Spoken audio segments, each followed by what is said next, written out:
welcome the man we're all going to have to learn to call Dr. Matt Smith. Doctor, doctor, give me the news. I got a bad case of loving you. No pills for joy else. I got a bad case of loving you. Matt Smith. Yo, hello everyone. There's a whole audience here. It's a whole audience here, yeah. And many of them, like me, are very excited to meet you. Properly. Well, thank you very much for saying so. We're excited because, of course, you are now the Doctor. I am. What a thing that must be. What a change in your life already, even though we haven't seen the shows yet, even though the impact hasn't been felt. When did you audition for this role? When and how did you find out you got it? Well, my mum randomly texted me saying, you should be the next Doctor, about a sort of week before my agent called me and said, do you fancy auditioning for the part? And so I said, yeah.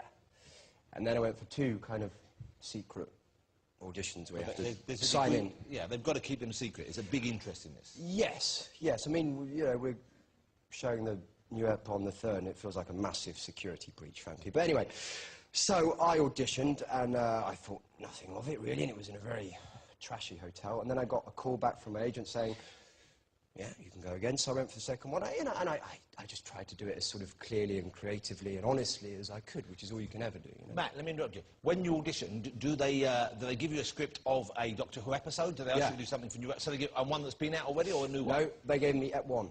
So they gave you something from the new series? Well, you know, first it was just some sides and then it was the whole ep. And I read it because I was part of that barren age where it wasn't on TV. Yeah. The dark years, we call them. The dark years. What were they doing, right? Come on, it's Doctor Who, it's the best. Anyway, I digress. Anyway, so I got the part, and then I found out, and then, of course, I couldn't tell anyone for 3 months. So they told you you had the part, and you couldn't tell anyone? You couldn't even tell family? They didn't want you to tell I told friends? my mum, my dad, and my granddad. I told him on Christmas Eve, and you know, he was very excited, and my sister. But that was it. That was literally it. So you have to keep it quiet? Yeah, of course. How great to be the new Doctor. How excited are you? Oh, man, I'm thrilled. I mean, I don't know, to my mind it is pretty much the best part in British televisual history, isn't it? I think. And of course, you know, what's really, truly incredible about it is that you're not bound by space or time or logic or genre.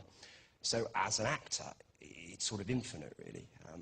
Because you can do it, you can be a Shakespearean character in it, you can also be in the far-flung future, you can even be a different character. I mean, in the David Tennant years, of course, and sadly they were over, and he was a tremendous Doctor. He was wonderful, you know. As was Christopher Eccleston. I loved Chris as well, I thought Chris was great, But there was one small story strand where he'd completely forgotten he was the Doctor. Who? David did? Yeah. In the show, you mean? Did you not watch the series? Oh, sorry, you mean in the actual, as a narrative structure? Real life, he didn't right, of course, He didn't wake up and said, oh, I'm out of work. Yeah.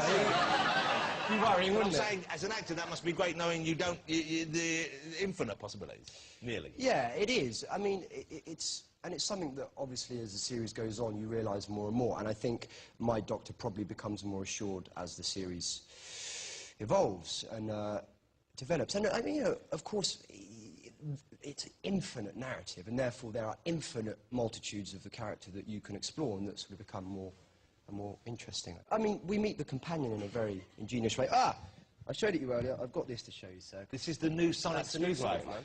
That's wow. This is the proper one. That's it. This is the one you use in the show. Yeah. Because I know they're going to bring out a toy version of this, and I've held one of the toy ones, and obviously it's considerably larger. This is the actual one. That is the one. Oh man, I'm excited now. Yeah, of course. Right, it's cool, isn't it? And that's where he checks all his readings. Someone's trousers are going to fall down right now. Did you, when you got it, did you practice at home brandishing it and whipping out your pocket? And Absolutely. And I sort of tossed it a few times. Can I say it? Yeah. There you are. And that's where he checks his readings.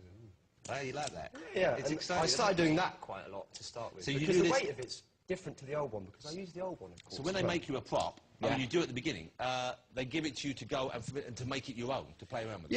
Yeah. I think with anything dramatic, you sort of have to reinvent it as your own thing, you know? Now, the TARDIS is different as well, isn't it? It is, yeah. You're going to love that. It's great. How is it different? Again, I can't give too much away. Oh, it's bigger. There you go, it's bigger. Well, how can it be bigger? Well, it's bigger. What, bigger on the inside? It's bigger on the inside than bigger on the inside previously. Yeah, it's bigger. But the outside is still smaller?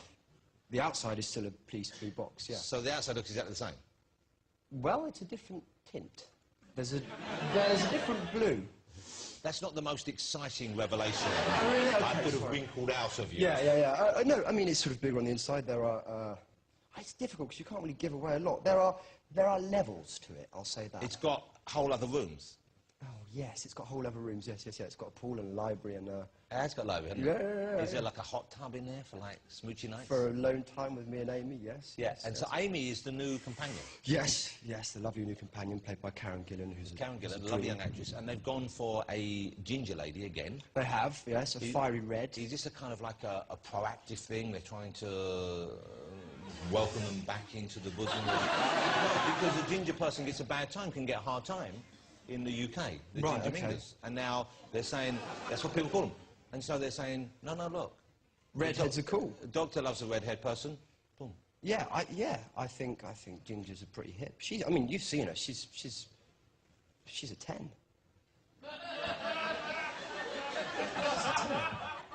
Sober 10 or drunk 10? No, I wouldn't do him. No, yeah. No, it's a joke. It's a joke. We have a clip.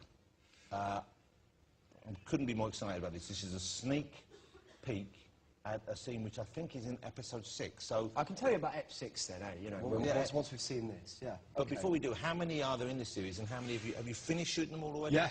So you finished shooting all of them? We've shot 13, and so we've done all 13, and it's strange, you know, you spend your...